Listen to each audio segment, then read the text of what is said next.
ആകാശവാണി. നമസ്കാരം. പ്രത്യേക വാർത്താ ബുള്ളറ്റിൻ വായിക്കുന്നത് സുധീൻ സേനുദ്ദീൻ. തിരഞ്ഞെടുപ്പ് വിജയത്തിന്റെ പശ്ചാത്തലത്തിൽ സർക്കാർ രൂപീകരണത്തിനൊരുങ്ങി എൻഡിഎ. ശ്രീ നരേന്ദ്രമോദി പ്രധാനമന്ത്രിയായി ഞായറാഴ്ച സത്യപ്രതിജ്ഞ ചെയ്യുമെന്ന് റിപ്പോർട്ട്. തുടർച്ചയായ മൂന്നാം തവണയാണ് അദ്ദേഹം പ്രധാനമന്ത്രി പദത്തിലെത്തുന്നത്. രാഷ്ട്രപതി ഭവനിൽ നടക്കുന്ന സത്യപ്രതിജ്ഞാ ചടങ്ങിൽ നിരവധി രാഷ്ട്രതലവന്മാർ പങ്കെടുക്കും.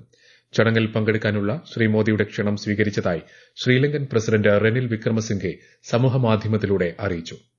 ചടങ്ങിൽ പങ്കെടുക്കാനായി ബംഗ്ലാദേശ് പ്രധാനമന്ത്രി ഷെയ്ഖ് ഹസീന നാളെ ന്യൂഡൽഹിയിലെത്തും. ഡൽഹിയിൽ ബിജെപി ദേശീയ അധ്യക്ഷൻ ജെ പി നദ്ദ കേന്ദ്രമന്ത്രിമാരുമായും പാർട്ടിയുടെ മുതിർന്ന നേതാക്കളുമായും കൂടിക്കാഴ്ച നടത്തി.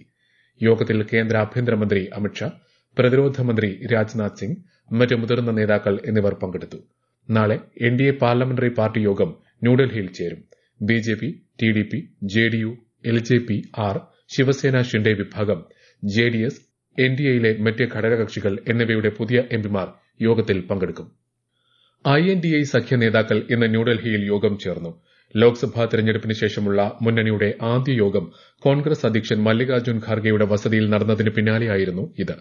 തൃണമൂൽ കോൺഗ്രസ് നേതാക്കളായ അഭിഷേക് ബാനർജിയും ഡെറക് ഒബ്രിയാനും സമാജ്വാദി പാർട്ടി അധ്യക്ഷൻ അഖിലേഷ് യാദവിനെ ഡൽഹിയിലെ വസതിയിലെത്തി സന്ദർശിച്ചു.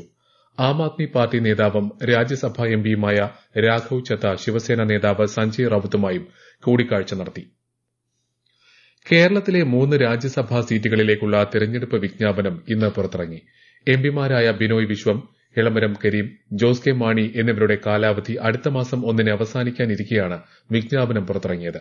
മഹാരാഷ്ട്രയിൽ നിന്ന് രാജ്യസഭയിലേക്കുള്ള ഉപതെരഞ്ഞെടുപ്പിന്റെ വിജ്ഞാപനവും ഇന്ന് പുറപ്പെടുവിച്ചു. എൻസിപി നേതാവ് പ്രഫുൽ പട്ടേലിന്റെ രാജിയെ തുടർന്നാണ് വിജ്ഞാപനം. ഈ മാസം 13 വരെ നാമനിർദ്ദേശ പത്രിക സമർപ്പിക്കാം. 25-നാണ് വോട്ടെടുപ്പ്. ഉഷ്ണതരംഗ പ്രതിരോധ നടപടികൾ ഊർജിതമാക്കുന്നത് സംബന്ധിച്ച് കേന്ദ്ര ആരോഗ്യ മന്ത്രാലയം സംസ്ഥാനങ്ങളുമായി അവലോകന യോഗം നടത്തി. വേനൽക്കാലത്തെ ആശുപത്രികളിലെ തീപിടുത്തം തടയുന്നതിനുള്ള നടപടികളെക്കുറിച്ചും യോഗത്തിൽ ചർച്ചയായി. എല്ലാ സംസ്ഥാനങ്ങളിലെയും കേന്ദ്രഭരണ പ്രദേശങ്ങളിലെയും ഉന്നതതല ഉദ്യോഗസ്ഥർ സ്ഥിതിഗതികൾ കർശനമായി നിരീക്ഷിക്കുന്നുണ്ടെന്ന് യോഗത്തിൽ മന്ത്രാലയത്തെ അറിയിച്ചു. അടുത്ത 3 ദിവസങ്ങളിൽ മധ്യപ്രദേശ്, ഉത്തർപ്രദേശ്, ഝാർഖണ്ഡ്, പഞ്ചാബ്, ഹരിയാന, രാജസ്ഥാൻ, ഒഡീഷ എന്നിവിടങ്ങളിൽ ഉഷ്ണതരംഗം നിലനിൽക്കുമെന്നാണ് മുന്നറിയിപ്പ്. കേരളത്തിൽ അടുത്ത 5 ദിവസം ശക്തമായ മഴയ്ക്ക് സാധ്യതയെന്ന് കേന്ദ്ര കാലാവസ്ഥാ വകുപ്പ്. നാളെ പത്തനംതിട്ട, കോട്ടയം ഒഴികെയുള്ള 12 ജില്ലകളിൽ മഞ്ഞ ജാഗ്രത പ്രഖ്യാപിച്ചിട്ടുണ്ട്.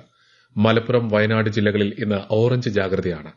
കേരള, ലക്ഷദ്വീപ്, കർണാടക തീരങ്ങളിൽ തിങ്കളാഴ്ച വരെ മത്സ്യബന്ധനത്തിന് വിലക്ക് ഏർപ്പെടുത്തിയിട്ടുണ്ട്.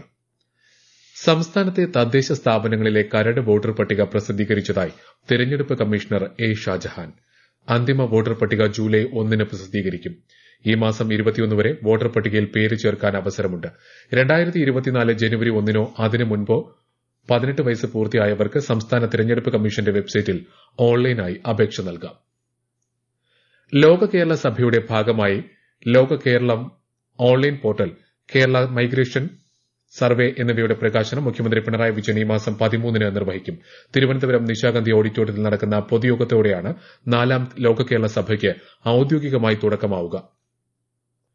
തെരഞ്ഞെടുപ്പ് ഫലത്തിന്റെ വ്യാജ അഭിപ്രായ സർവേയിലൂടെ ഓഹരി വിപണികളിൽ വൻ അഴിമതി നടത്തിയതായി കോൺഗ്രസ് നേതാവ് രാഹുൽ ഗാന്ധി ആരോപിച്ചു.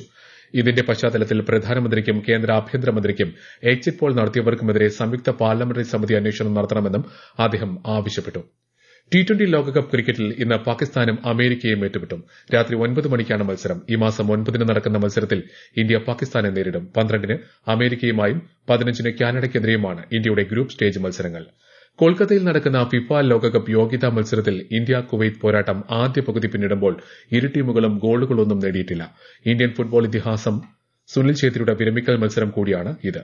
19 വർഷത്തെ തന്റെ അന്താരാഷ്ട്ര കരിയറിനാണ് സുനിൽ ഛേത്രി ഇന്ന് വിരാമമിടുന്നത്. പാർലമെന്റ് മന്ദിര പരിസരത്ത് നിന്ന് ഗാന്ധിജി, ഡോക്ടർ അംബേദ്കർ, ഛത്രപതി ശിവജി എന്നിവരുടെ പ്രതിമകൾ എവിടേക്കെന്ന് വ്യക്തതയില്ലാതെ നീക്കം ചെയ്യാനുള്ള സർക്കാരിന്റെ ഏകപക്ഷീയമായ നീക്കത്തിനെതിരെ CPI പാർലമെന്ററി ഗ്രൂപ്പ് നേതാവ് ശ്രീ ബിനോയ് വിശ്വം പ്രധാനമന്ത്രിക്ക് കത്തയച്ചു. ഇവ കേവലം പ്രതിമകൾ മാത്രമല്ല, രാജ്യത്തിന്റെ സ്വാതന്ത്ര്യത്തിനു വേണ്ടി നടന്ന പോരാട്ടങ്ങളുടെ മൂർത്തീഭാവമാണെന്നും അദ്ദേഹം കത്തിൽ ചൂണ്ടിക്കാട്ടി. ഇത്തരം ചരിത്രപരമായ വസ്തുതകളെ അട്ടിമറിക്കുന്ന നടപടിയിൽ നിന്ന് പിന്മാറണമെന്നും അദ്ദേഹം പ്രധാനമന്ത്രിയോട് അഭ്യർത്ഥിച്ചു. ഗസയിൽ ഇസ്രായേൽ നടത്തിയ വ്യോമാക്രമണത്തിൽ സ്ത്രീകളും കുട്ടികളും ഉൾപ്പെടെ 30ഓളം പേർ കൊല്ലപ്പെട്ടു. നിരവധി പേർക്ക് ആക്രമണത്തിൽ പരിക്കേറ്റു. പ്രത്യേക വാർത്താ ബുള്ളറ്റിൻ കഴിഞ്ഞു. അടുത്ത വാർത്താ പ്രക്ഷേപണം നാളെ രാവിലെ 6:45-ന്.